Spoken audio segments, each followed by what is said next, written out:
you with us on this Friday edition of Ed Schultz News and Commentary. Thanks for the view. Thanks for the download. Thanks for the listen. Pass it on. Like us on Facebook and all that other good stuff. Sometimes it's best to just let things run its course. And I think this would be the best move by the Republicans right now. There's a report out there by the Washington Post within the last 24 hours saying that there are some heavyweights in the Republican establishment that are thinking about coming forth with a plan to unearth and unseat the candidacy of Donald Trump and go to a brokered convention to come up with some kind of formula that will keep them from putting this man in the position to possibly be president of the United States. I think it's a mistake. Trump has the resources to do what he wants to do. He could get pissed off and say, you know what? You're doing this at the convention? I'm out of here. In fact, let's move it further than that. I think Trump holds all of the cards right now. All he has to do is tell the GOP, if there is a brokered convention, I will run as an independent. That will back all of these people off because they don't have the guts to do this, because they want the White House. Their best chance right now to get the White House is to just go ahead and support Donald Trump. He has the resources, and guess what? He has the people. Every poll out there now shows that Trump is in total command, and this isn't a flash in the pan. So all he's asking for is respect. You know, let the people decide. We're having this big debate, then we're going to have an election. We're going to have a caucus and primaries, state after state. But apparently some insiders of the Republican Party aren't happy with that, and so they're trying to unseat Trump early on and come up with a formula that is going to knock him off his pedestal. Isn't going to happen. But Trump is now talking about an independent run. There's a good chance you're not going to get as many delegates to give you the nomination. So if they deny the nomination to you, which is very, very possible, are you going to run on a third-party ticket, thereby handing the election to Hillary Clinton? I think that I will get the delegates. I'm winning in Iowa big. I'm winning in South Carolina. I'm winning in New Hampshire big. If you don't. If I'm treated fairly, I would never do it. If I'm not treated fairly, I might very well do it. Well, you see, that's where Trump holds the cards. He has the people behind him as far as the majority is concerned when it comes to more candidates. He could just turn to the Republicans and say, if there's any conversation of a brokered conventions, I'm out of here. And oh, by the way, I have the resources to do it. He holds all the cards right now. He is more powerful than I think he's given himself credit for. So now there's another tactic out there. Let's start complaining about media coverage. There were two candidates yesterday who aren't polling very well. First, it was John Kasich yesterday afternoon on CNN complaining about all the coverage that Trump gets. Now it's Carly Fiorina. I don't know if this is part of their candidate talking points, but this is what it sounds like. There is no doubt that Donald Trump is dominating the airwaves on every single network, and that's reflected in the national polls. You think it's just about popularity? I mean, we've given you lots of attention. Your numbers have gone the opposite direction. Oh, come on, Chris. You haven't given me or anyone else anywhere near the attention that Donald Trump receives. On your network, on every other network, he dominates the news coverage day after day after day. And when he stops dominating the news coverage, he makes an outrageous statement so that he dominates it once again. Well, now, wait a minute. 65% of Republicans agree with him on this Muslim position, and 35% say that they're more likely to vote for him. So if he's got the majority of Republicans with him, how is that outrageous? The Republican Party, again, has an identity crisis. But here's what they're saying behind closed doors. Senator Ted Cruz, who wants to be president, is gaining some momentum. In a national poll recently, he's number 2, but he's still double digits behind Trump. This is what he's saying behind closed doors about his buddies. Both of them, I like and respect both Donald and Ben. I do not believe either one of them is going to be our nominee. Their campaigns have a natural arc. Who am I comfortable having their finger on the button? I think, look, people run as who they are. I believe that gravity will bring both of those campaigns down. Gravity will bring both of those campaigns down. In other words, they're going to stumble along the way, and all of a sudden people are going to say, no, they're not who we want. We want Ted Cruz. Give me a break. This is really a very unusual position for the Republicans to be in. They didn't anticipate any of this. They didn't think that all of the negative comments that they have made about President Obama and all the obstruction and all the filibusters and everything that they have, the hate merchant type style of politicking they've done over the last 6.5, 7 years was never going to come back and bite them. It has in a big, big way. And so has Citizens United, because now they have a candidate who has the wherewithal to do whatever he wants to do, and they don't know how to handle it. When we come back, Chicago Mayor Rahm Emanuel in some real tough waters right now. He may be recalled, but what brought it to this point? That's coming up next. Also, Leo Gerard, Steelworkers International President, talking about the latest Pew Research poll showing that income divide in this country is real. Stay with us. We're right back on Ed Schultz News and Commentary. Hey folks, you've heard me talk about BioGreen Clean. I'm going to show you right now on my airplane just how tough this is. I want you to keep in mind, chemical-free, 100% plant-derived, biodegradable. It is the safest cleaner that you can get, and it's the most effective.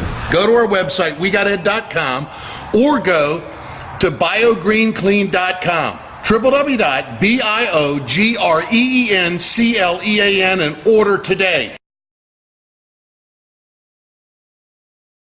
To continue our conversation about mechanical insulation. Mechanical insulation is for the piping systems in our nation's commercial and industrial facilities. Facility owners are burning up billions of dollars through the lack of mechanical insulation on these piping systems. Call the iSave team. Insulation saves America valuable energy, and this team of energy conservation specialists is shovel-ready to save you money. Visit iSaveTeam.org to have a specialist give your plant an energy audit. Perpetuate a culture of crime all the way from Wall Street right down to the main street in our hometowns. It's worse than it has been since FDR took control of the problem and said we can't count on industry taking care of the American labor. They probably have already engaged into some type of criminal cover-up, and the law prohibits the government from even doing anything about it.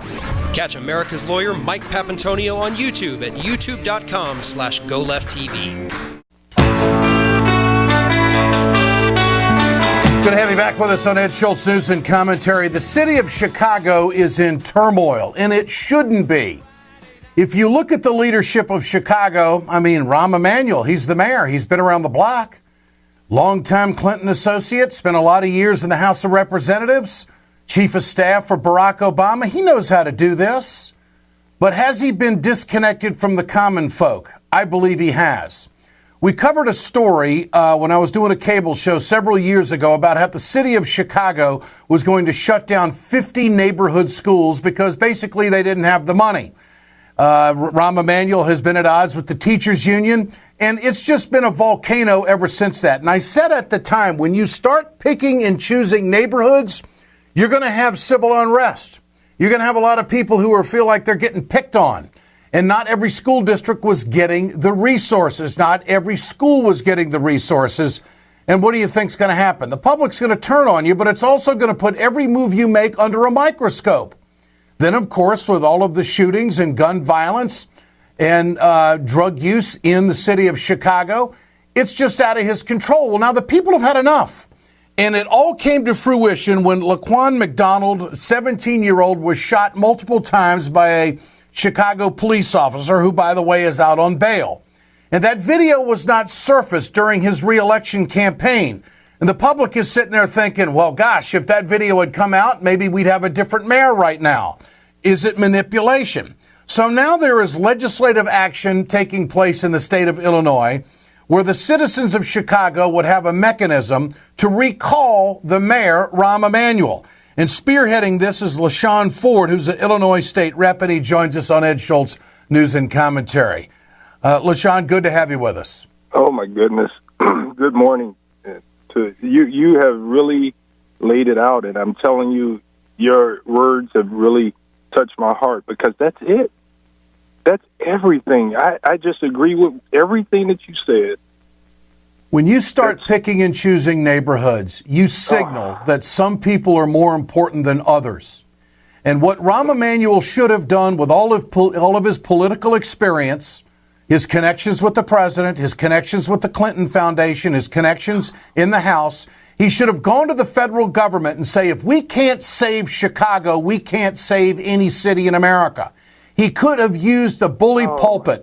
He could have done, but instead what he did was he decided, well, we're going to shut this school down and we're going to shut this school down. We're going to kick this neighborhood under the bus. And these people don't have any money. They don't have any political power. So we're going to be able to get away with this. Play cut 10 here. And the guy has the audacity to come out and say that he is the voice of the powerless. Listen to this. My voice is supposed to be for those who are powerless, to make sure that their voice matters as much as those who are in power or have power. What a phony! The man is a total phony. He never stood up for these communities that needed resources to keep their schools open. What he needed to do was go get federal money. He never attempted to do that. Now, I'm on my pedestal. Mr. Ford, you got to lay this out for us. If I'm wrong, you got to tell us. You know what? I got to tell you, your words are making me tear up because it hurts to hear it like that because it's so true. And when Rahm ran the first time, I did not support him. And my words in my heart, I was thinking, you know what, even if I don't support him, I know he's going to win and we should be okay because he's directly connected to the White House. He knows all the business people. He knows Hollywood. He's got every connection. We should be in good shape with this guy. And that's what I thought, too. Even though I didn't trust that would happen, I still believe that if you have the majority of the people voting for him, then I'm wrong. The majority is right. And I said, well, we got him. We should be in good shape. Well, he sure had the resources to go get millions of dollars to get reelected. But he didn't have the resources to go save Chicago schools and divide up neighborhoods. This is the root of the problem. All right. Tell us about this. Tell us about this mechanism that is going to be in place to recall the mayor, and is it going to happen?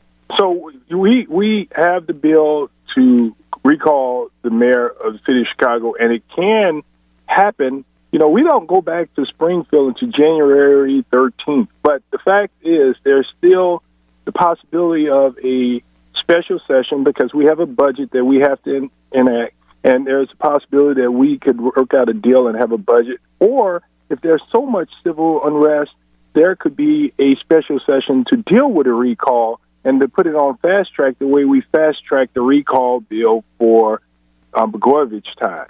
And so I do believe that if the citizens of Chicago, if the people of Chicago really, really want a recall, they can get it.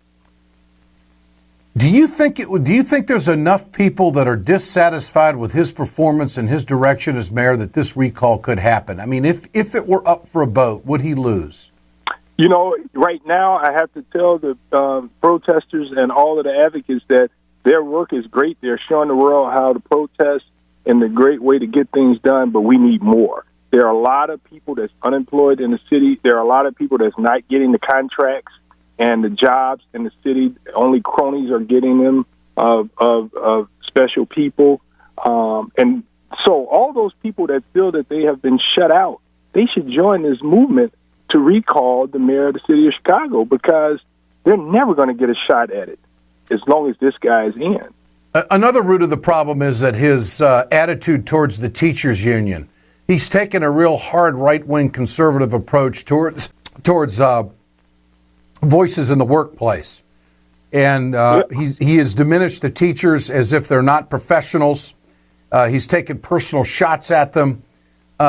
He's been somewhat elementary in his approach to try to resolve the problems with the teachers unions. Your thoughts on that? Yeah, and that tells you why we have the problem of the crime constantly going up in the city, because his focus is not to make sure that we have a quality first-class education for every neighborhood in Chicago. And so when you leave people out, like you said, disregarding certain communities, you're either going to educate people so that they could go to work, or you're going to disenfranchise them so that they could be criminals and go to jail. And he's made a choice to disenfranchise certain communities, and that's a problem. Well, it's the problems have multiplied, and this civil unrest isn't going to go away anytime soon. These protesters obviously are energized. They want change. They want fairness. And now that this proposal is in place, at the Illinois legislative level by your leadership, and I point out that you are a Democrat, so this crosses all party lines. This is about people. This is about fairness. This is about equal opportunity and resources. And the country needs to watch this story, because this is what bad leadership does. This is what happens when you go down the road of charter schools and think that somebody's going to walk in and wave a magic wand and all of a sudden we're going to have nothing but charter schools for profit and everything's going to be good in every community. That's not how it works. And Rahm Emanuel is an example for America on how not to run a city. And I hope he gets recalled. And I hope that it's a special set of circumstances in the city of Chicago. There's no question about it.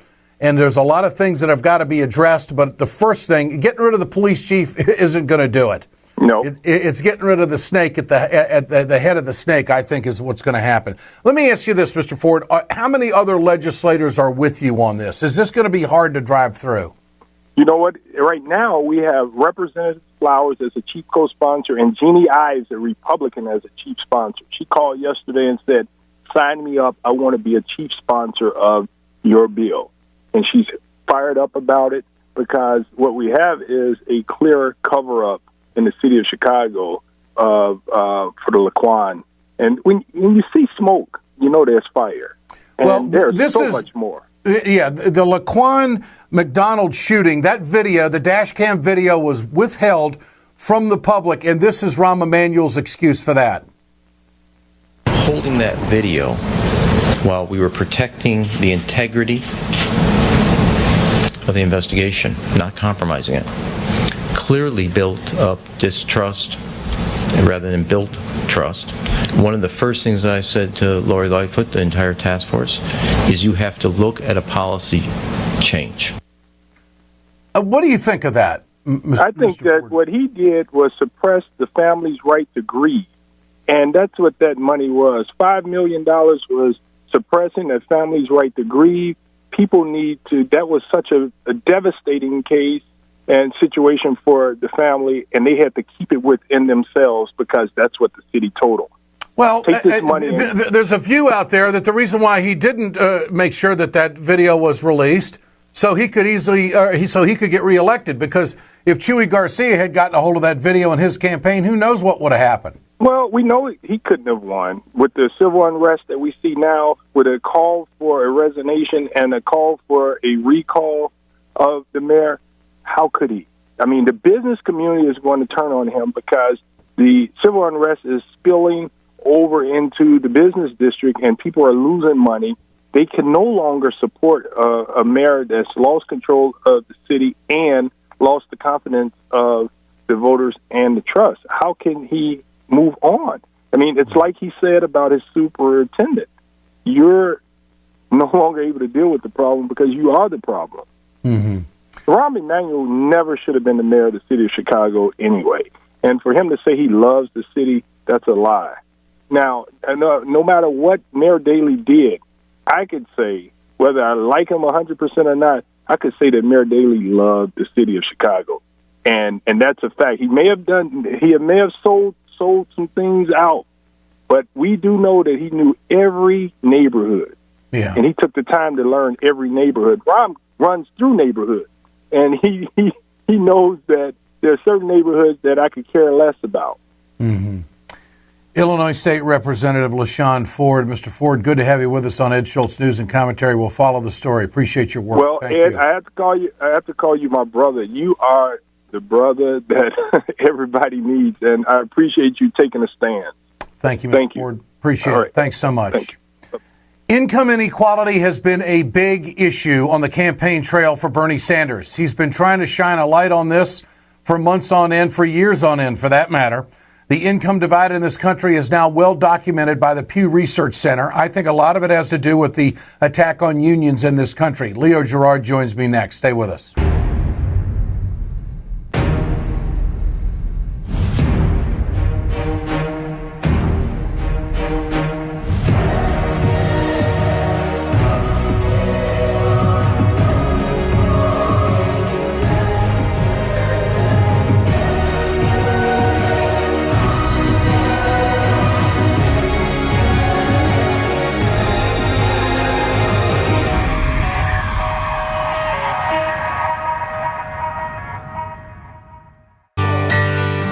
From the steel mills of Pennsylvania, to the auto factories of Michigan, to the modern makers movement, manufacturing makes our nation great. I'm Scott Paul, President of the Alliance for American Manufacturing. We bring business and labor together to advocate for policies that everyone can agree on. Together, we can strengthen manufacturing and create good-paying American jobs.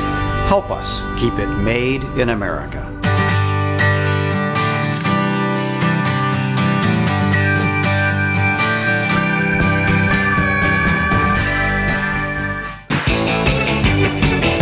Communication Workers of America, Alliance for American Manufacturing, BioGreen Clean, and the iSave team make it all possible for us to do this Monday through Friday. Good to have you with us. Thanks for the view and thanks for the listen. For the last 4 decades, the Pew Research Center has been regarded in this country as one of the most complete and one of the most thorough research centers in America to find out exactly what is happening. The sociological trend, the economic trend that has taken place in this country is now front and center. We talk and have talked about it for years, the dwindling middle class in America. It is now officially documented by the Pew Research Center.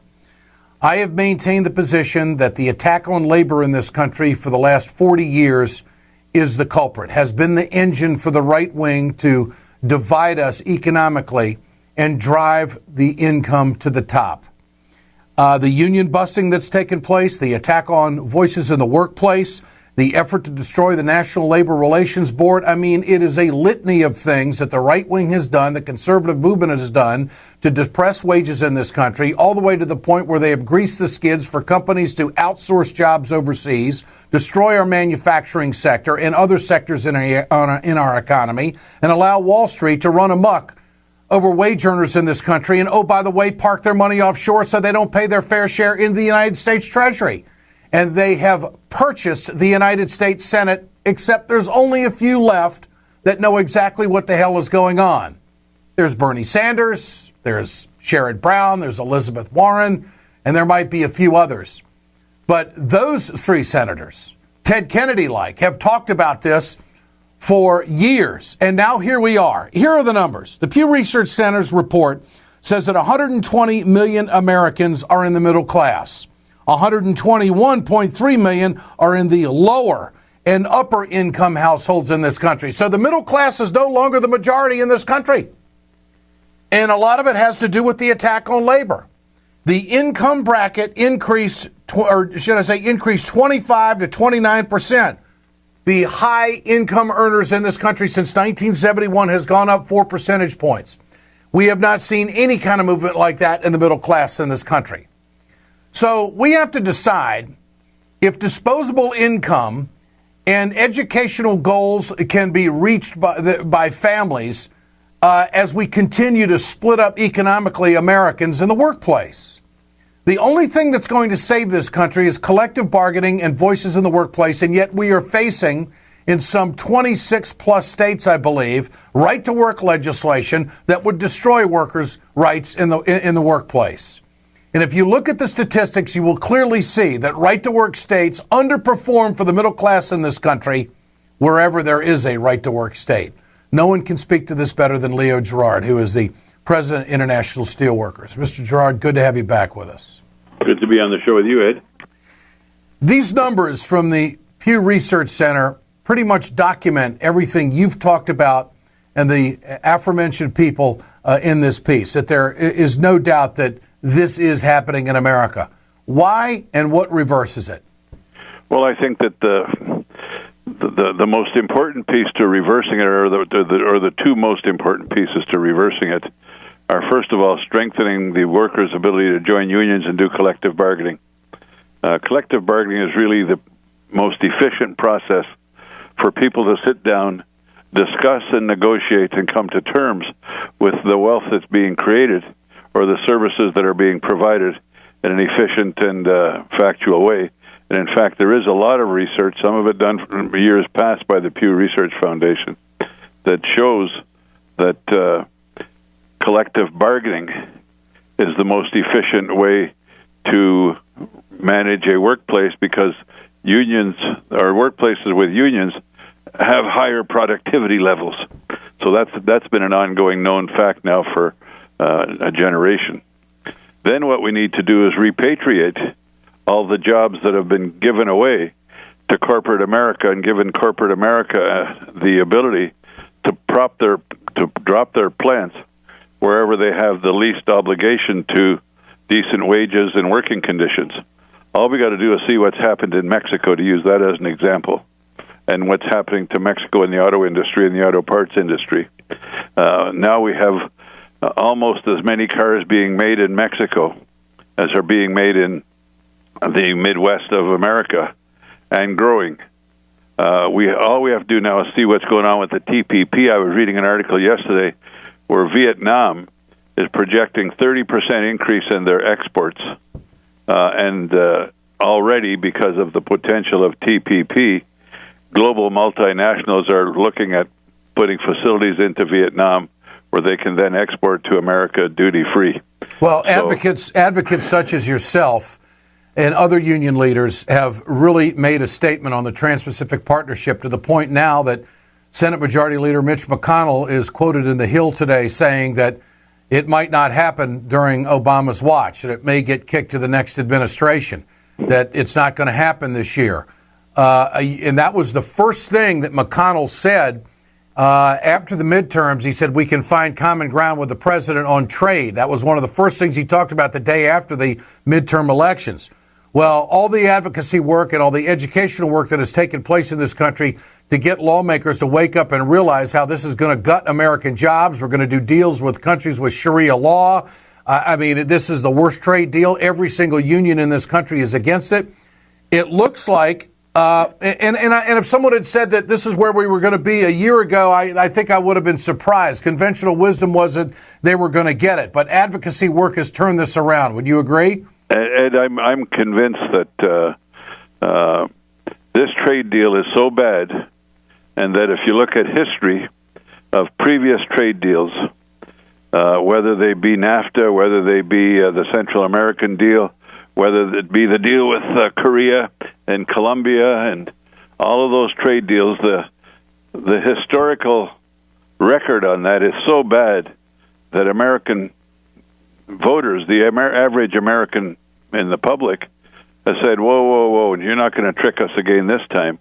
And I can tell you that I'm extremely proud. I'm a member of the President's Advisory Committee on Trade, along with President Dennis Williams from the UAW and Jim Hoffa from the Teamsters.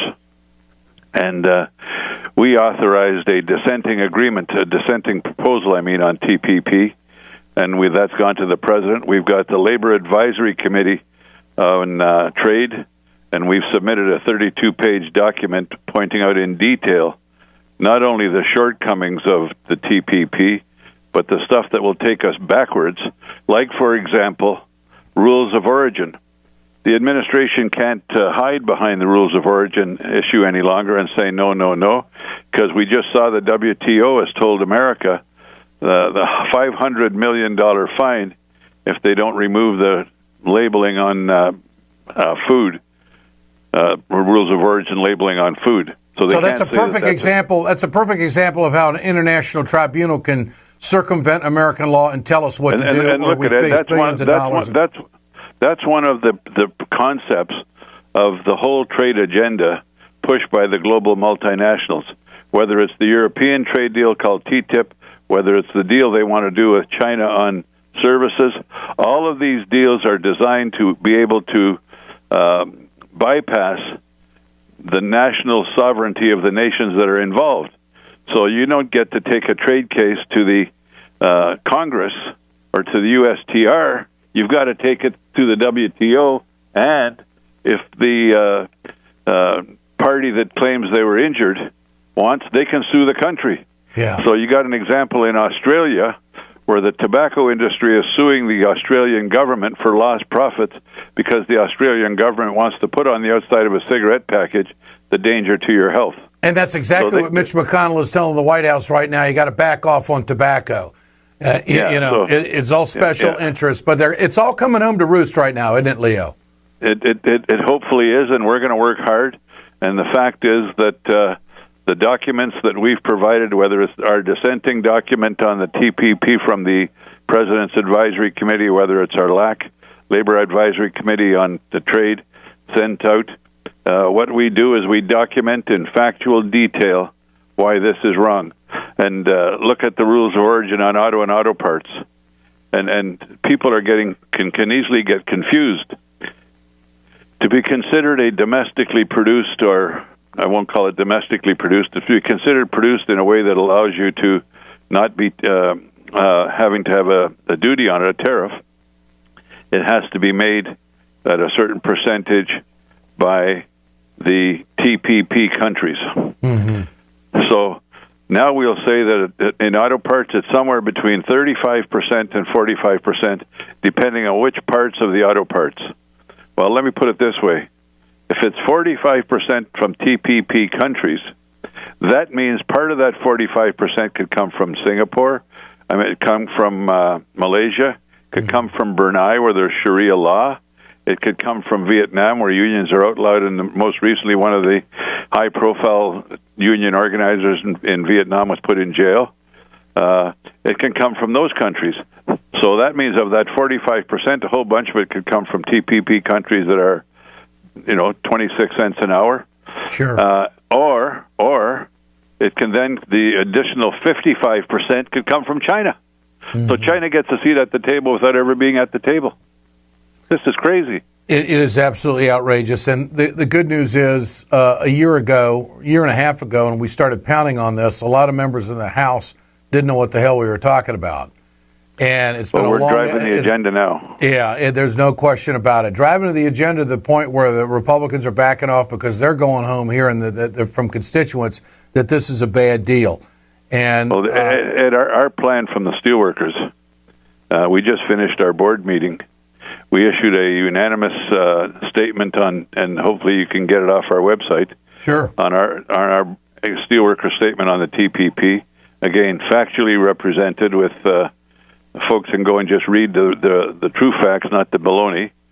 And then on top of that, our plan is to create a structure where we're going to identify every congressional district where there's a substantial amount of industrial capacity going on. Mm-hmm. And then we're going to train people, and we're going to have those people go into those congressional districts, whether they're Republican or Democrat, and hold forums, educate the public, and then ask the public to take some step to educate their member of Congress. And I think the more we do that, the more the public is going to see that this is a bad deal that's going to cost not only them their jobs, but cost the jobs of future generations. United Steelworkers International President Leo Gerard, great friend, great resource. Keep up the fight, my friend. Hope you're feeling better. Thanks, Leo. Thank you very much, brother. All right. Bye-bye. This is Ed Schultz, News and Commentary. There's one other political facet that's very interesting here dealing with this issue. The Bernie Sanders campaign forced the hand of Hillary Clinton to take a stand on Keystone and on trade. She's come out and said that she is against the Trans-Pacific Partnership. Now Mitch McConnell is having cold feet on it, saying it might get kicked to the next administration. Well, if that's the case, it would seem to me that all candidates have to restate their position on the Trans-Pacific Partnership to make it crystal clear that if they're president, this isn't going to go through. Communication Workers of America, Alliance for American Manufacturing, BioGreen Clean, and the iSave team bring you this production. Have a great weekend. We're back Monday.